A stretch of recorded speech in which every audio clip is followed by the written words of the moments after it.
সত্য প্রচারে সোচ্চার। পাঁচবিবিতে বণিক সমিতির সপ্তম বার্ষিক সাধারণ সভা অনুষ্ঠিত।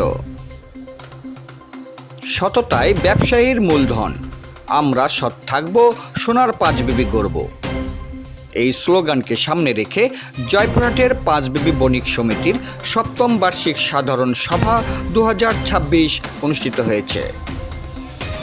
25শে এপ্রিল শনিবার বেলা 11টায় বণিক সমিতির আয়োজনে পৌর কমিউনিটি সেন্টারে এ উপলক্ষে অনুষ্ঠিত আলোচনা সভায় সভাপতিত্ব করেন ও স্বাগত বক্তব্য রাখেন সমিতির সভাপতি মোহাম্মদ তাইজুল ইসলাম।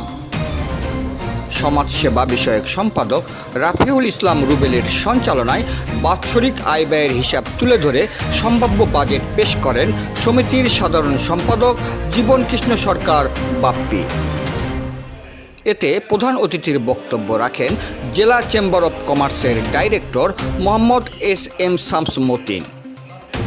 আরও বিশেষ অতিথির বক্তব্য রাখেন জেলা চেম্বার অব কমার্সের সাবেক সভাপতি বিশিষ্ট ব্যবসায়ী আলহাজ আব্দুল হাকিম মণ্ডল, জেলা মুক্তিযোদ্ধা কমান্ডার বীর মুক্তিযোদ্ধা জহুরুল আলম তরফদার রুকু, উপজেলা বিএনপির সভাপতি আলহাজ সাইফুল ইসলাম ডালিম, সাবেক উপজেলা পরিষদের চেয়ারম্যান মোস্তাফিজুর রহমান, সাবেক সমবায় কর্মকর্তা মোফাজ্জেল হোসেন তাজ, জেলা ছাত্রদলের সাবেক সাংগঠনিক সম্পাদক ও আসন্ন পৌরসভা নির্বাচনে মেয়র পদপ্রার্থী ছাত্রনেতা শামীম হোসেন মণ্ডল, পৌর বিএনপির আহ্বায়ক আবু হাসনাত মণ্ডল হেলাল, যুগ্ম আহ্বায়ক জিয়াউল ফেরদৌস রাইট, বণিক সমিতির সাবেক সভাপতি ভরত প্রসাদ গোয়ালা, বণিক সমিতির সহ সম্পাদক জাহাঙ্গীর হোসেন সানোয়ার, সহ দপ্তর সম্পাদক মোহাম্মদ বেলাল হোসেন ও কোষাধ্যক্ষ মোহাম্মদ নাজিবুল্লাহ প্রমুখ। শেষে অত্র উপজেলার 13 শতাধিক ব্যবসায়ীদের মাঝে মধ্যাহ্নভোজের আয়োজন করা হয়। জয়পুরহাট থেকে জেলা প্রতিনিধি মোহাম্মদ দবিরুল ইসলামের report, DD channel news desk.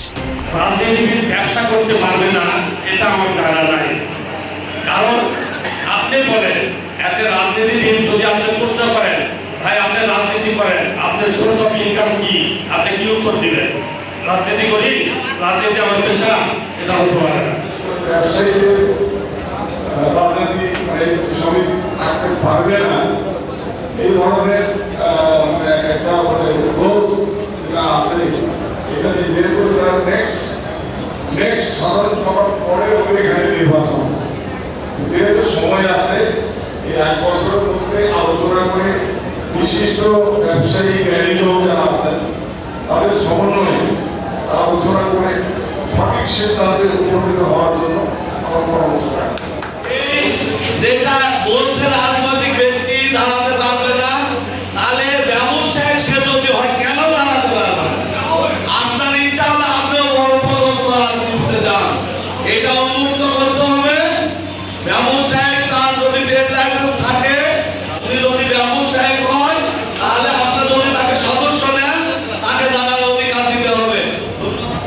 অনেক রাজনীতিবিদ আছে এই সংগঠনটাকে রাজনৈতিক প্রভাব ফেলে ধ্বংস করতে চায়। সেই ধ্বংস থেকে বাঁচার জন্য সাধারণ ব্যবসায়ীরা একটা নিয়ম করেছে, সেটা হলো রাজনৈতিক নেতারা যারা সংগঠনে থাকবে তারা এই বণিক সমিতি নির্বাচনে আসতে পারবে না। সংগঠনকে রক্ষা করার স্বার্থে এটি করেছে। আমিও রাজনীতিবিদ, আমি মনে করি এই সিদ্ধান্ত সঠিক আছে। আমি বণিক সমিতির সিদ্ধান্তকে আমি আমার ব্যক্তিগত সমর্থন জানালাম এবং আপনাদের ব্যবসায়িক সফলতা কামনা করে আমি আমার বক্তব্য এখানে শেষ করলাম। সকলে ভালো থাকবেন, সুস্থ থাকবেন। আরো অনুরোধ করবো, শনিবারের দিন বন্ধ, শনিবারের দিন বন্ধ, দোকান কোথায় কোথায় বন্ধ, দয়া করে আপনি এদিকে একটু নজর দিয়ে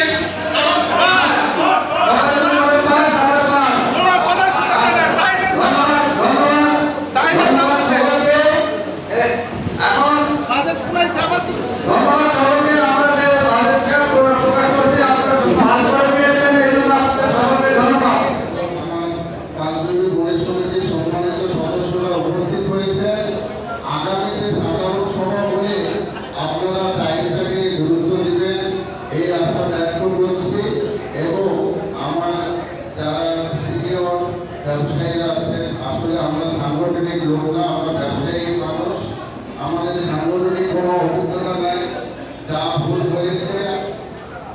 দৃষ্টি